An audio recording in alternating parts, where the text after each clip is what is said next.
L'ouverture du 7e sceau est une vision dont Jean a eu dans l'île appelée Patmos, parce qu'à cause de la parole de Dieu et de son témoignage. L'agneau ouvrit le 7e sceau, l'agneau de Dieu qui enlève le péché du monde. Il lit dans le ciel en silence d'environ une demi-heure. Puis j'en vis les 7 anges qui se tiennent devant Dieu. 7 trompettes leur furent données. Un autre ange vint. Il se plaça vers l'autel, tenant un encensoir d'or. On lui donna beaucoup de parfums, afin qu'il les offre avec les prières de tous les saints. Sur l'autel d'or qui est devant le trône, la fumée des parfums monta de la main de l'ange devant Dieu avec les prières des saints. L'ange prit l'encensoir, le remplit du feu de l'autel et le jeta sur la terre. Il y eut alors des coups de tonnerre, des voix, des éclairs et un tremblement de terre. Puis les 7 anges qui avaient les 7 trompettes se préparaient à en sonner. Le premier sonna de la trompette et de la grêle, et du feu mêlé du son s'abattirent sur la terre. Le tiers de la terre fut brûlé, le tiers des arbres fut brûlé, et toute herbe fut brûlée. Le deuxième ange sonna de la trompette, et quelque chose qui ressemblait à une grande montagne embrasée par le feu fut précipité dans la mer. Le tiers de la mer devint du sang. Le tiers des créatures qui vivaient dans la mer mourut, et le tiers des bateaux fut détruit.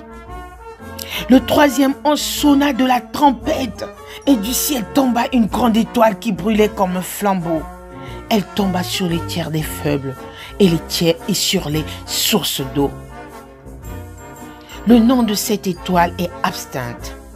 Le tiers des eaux fut changé en absinthe, et beaucoup d'hommes moururent à cause de ces seaux, parce qu'elles étaient devenues amères.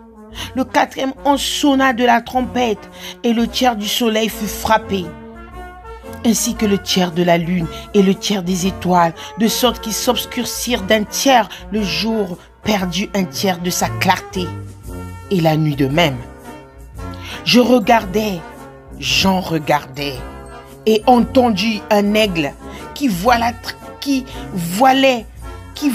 très haut dans le ciel, et qui disait d'une voix forte: malheur, malheur, malheur aux habitants de la terre à cause des autres sonneries de trompette, celles que les 3 anges vont encore faire retentir.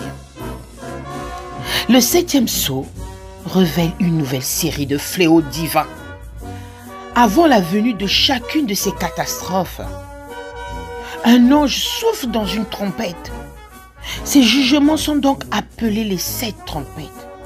La dernière trompette déclenche la dernière série de calamités connues sous le nom de 7 coups. Les 4 premières trompettes déclenchent les terribles catastrophes. Ce que j'en vois ressemble à une éruption volcanique, à la chute d'une comète et à d'autres phénomènes cosmiques. Les catastrophes évoquées rappellent les plaies d'Égypte de la part des Israélites dans Exode 9, 18, 26.